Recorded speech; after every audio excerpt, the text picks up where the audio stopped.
Hello lads, lassies, and those of unspecified gender. I'm the Irishman here, and today I'm going to be talking about a what if I started the other day, but have just been dying to continue. So without further explanation, here it goes. This is What If Vegeta Had Killed Buu, Part 2. See, I did a little rhyme there, it's kinda cool. So last part we left off with the brother of Beerus and the sister of Whis arriving on Beerus' planet for a unknown cause. Goku and Vegeta would introduce themselves to the duo and, well, Champa's a bit surprised. Why are mortals on his brother's planet? Unless he's gotten students, in which case, that's actually pretty cool.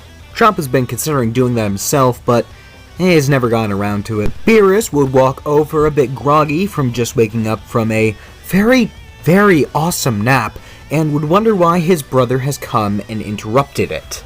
Champa would laugh, asking if he really needs a reason to visit his older brother, and Beerus would say he better have a reason because he just woke him up from a, as I said, amazing nap. Champa would say that if he really must know, then he's looking for the Super Dragon Balls and needs permission from Beerus to look in his universe. Beerus would ask what the devil he wants with those, since he doesn't really have any idea what Champa would want that would warrant using the Super Dragon Balls. Champa would explain that he actually doesn't have something to wish for, he just kind of wanted to have them. Beerus would tell Champa that fine, sure, whatever, if it'll get him to leave, then he can explore his universe looking for the Super Dragon Balls, but at the moment, he's getting in the way of his two pupils' training. Champa, being perfectly satisfied with his brother's answer, would prepare to leave, but then a delicious smell would flow into his nostrils and he can't help but be entranced. He would turn around to find out what this smell is, and he would see Whis digging into some earthly pizza.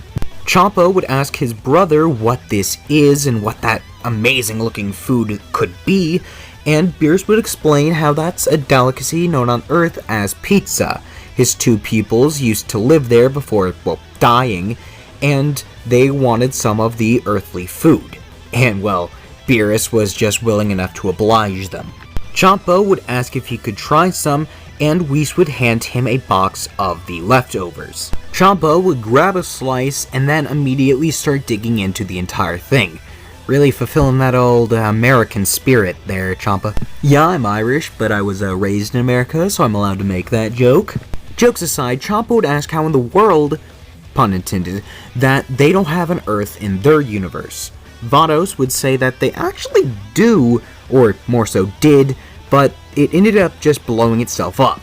Kinda like what would have happened to us if Trump won the 2020 election. Wink, wink. Yada yada yada, sibling rivalry, whatever. Anyway, that's not what this video is about how, like, Champa and Beerus have this horrible relationship. No, it's about the Universe 6 tournament, which would come up in, like, 2 seconds. Watch. So, with the Universe 6 vs 7 tournament, well, the teams are pretty much the same on Universe 6's side, but Universe 7's, well, it's actually quite changed from the original. For starters, there's no Monaka, since Goku and Vegeta are already plenty motivated, and Goten and Trunks are also on the team, along with Gohan, who replaces Piccolo here. Speaking of Gohan, last time I said he wasn't keeping up with his training, but I'm actually going to change that because I want Gohan to be a more essential part of this story, plus it would make sense for him to continue to train since he is one of the big factors in defending Earth. I'm not saying he has to be strong enough where he's like Toph level, but I'm saying he should at least be stronger than he was in the original, and also be a more key part of Dragon Ball, since Akira Toriyama originally did plan to have Gohan be the main focus. Plus, if you can't tell, I am trying to drag the attention away from Goku and Vegeta, since Super, well, kinda had a problem with that. The first match would be Goten versus Motomo. He would get to demonstrate that he is his own character and show his unique moveset, being able to eventually defeat Motomo on his own, rather than just being half of the duo of Goten and Trunks. The next match would be Goten versus Frost, and you hate to see it, but, well, Frost, he's just far too strong for Goten. Goten would be able to push Frost to his final form, but after that, there's just not much Goten can do. The next match is Trunks versus Frost, and sadly again, Frost just absolutely mops the floor with Trunks. Since, well, Trunks, he has pretty much the same training with Goten, and even if he's a little stronger, the difference between Trunks and Frost is just far too great for him to overcome. This also means Trunks doesn't get to be his own character here, but hey, the next arc's all about him, or a future version of him. The next round is between Frost and Gohan. Gohan would begin going into Super Saiyan, and Frost is able to keep up with it. Super Saiyan 2, Frost is having a decent amount of trouble, but he's still able to keep up with it. But then Ultimate Form, ho baby does Gohan flip the script. Frost isn't able to do anything. Gohan actually wouldn't get cocky here and would finish the job right away. He has been training, and he would realize that being cocky isn't exactly a great battle strategy, and he would also not trust someone that would look like Frieza. Even though Frost seems like a good guy, he just can't help but make the parallels between the two. So, he would ring Frost out and be declared the victor. The next match would be between Gohan and Kaaba, except Vegeta would intervene, asking to take Gohan's place. Gohan would allow Vegeta to take his place because he wants to see what Vegeta can do. He hasn't really gotten to see Vegeta fight in a very long time, and Vegeta has probably gotten a lot stronger fighting with that Beerus guy. This fight would go pretty much the same as in the original, except Vegeta's a bit stronger, and would use Super Saiyan God instead of Blue to one-punch Kaaba. Vegeta would go pretty much the same as in the original, not much to cover here, but then Hit, on the other hand, whoo boy, I've been waiting to get into this. Vegeta in his ultimate Super Saiyan God form would be much stronger than Super Saiyan Blue Vegeta in the original. And then, after stacking Kaioken on top of it, he would be able to push Hit to his limits. Hit would be consistently improving the more and more the fight went on, going from 1 second to 2 seconds. He's doubling his time skip right now, and Vegeta is surprisingly still being able to keep up. This is absolute insanity to him. At one point in the fight, Vegeta would jump back, and then eliminate himself, jumping out of the ring. Beerus would demand to know what the hell he thinks he's doing, but Vegeta would explain that it was unfair from the beginning. He would blatantly admit that Hit stood no chance, since Vegeta was dead, and thus would never have to stop fighting. Hit would get fatigued and run out of energy when Vegeta never would. And Beerus would begin to see where he's coming from and then look over to Whis, who would understand and then bop Vegeta on the head. The halo above his head would then disappear and he would begin to be brought back to life. Whis would look over to Goku, assuming he wants the same thing to happen to him, and Goku would accept. Whis would then do the same, bopping him on the head, and he is brought back to life. This is probably going to be a pretty big event, right? Like Goku and Vegeta are brought back to life, they're going to go and protect Earth. Well, I actually don't think so. They see how Goten and Trunks, and especially Gohan now, have gotten significantly stronger to where they should be able to protect the Earth from most threats going forward. Goku believes now more so than ever that the Earth should be kept in the hands of the next generation, and Vegeta absolutely agrees. Trunks is multiple times stronger than even he was a few years ago, and Goten and Gohan, well, they're also much stronger. Now, back to the battle between Hit and Universe 7. And you might notice how I'm not saying between Vegeta and Hit, but that's because Vegeta surrendered.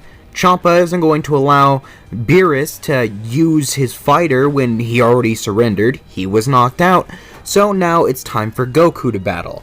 Beerus would be worried normally, but Goku has Ultra Instinct, and even though he's not as strong as in the Tournament of Power, well, he's still plenty strong. Once Goku enters the ring, he flares up his power, sending Hit back many feet. But he is still inside the ring. He makes sure to cling to the floor before he is actually knocked out. The aura that Goku was letting off was enough to nearly knock Hit out. This is, well, just a little frightening for the assassin, but he would fly back to the middle of the ring, facing down Goku, who actually looks a little disappointed. Goku would explain that he heard about another universe that rivaled his own, yet the fighters have been unimpressive.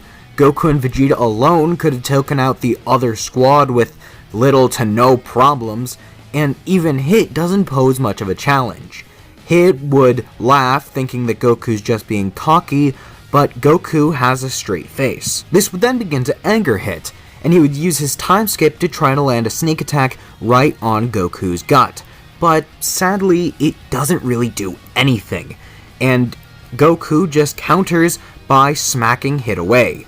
The assassin would regain his footing and then rush to hit Goku again, improving his time skip even more. But Goku is still pretty much unaffected. Hit would then begin to push himself farther than he even thought possible, and he would improve his time skip beyond what he could even comprehend. And then he would land one hit that would perfectly connect on Goku's face, and it would actually get Goku to spit out a bit of blood.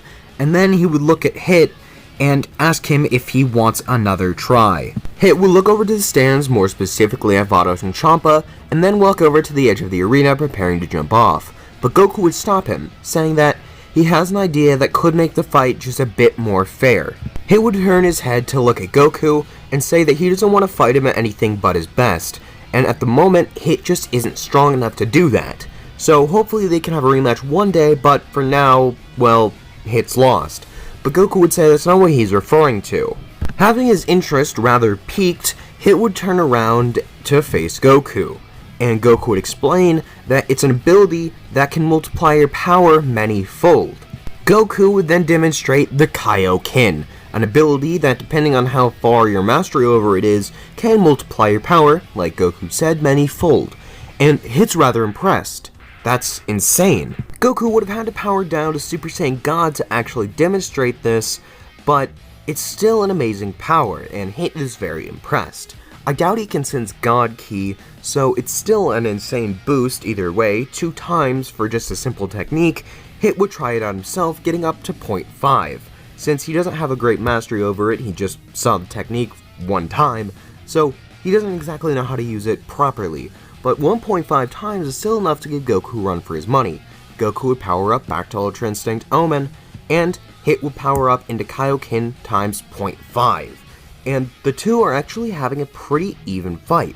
While battling, Hit would notice that Goku isn't using his full power, and would begin to shout that he goes all out. There's no point in fighting if Goku is just going to hold back.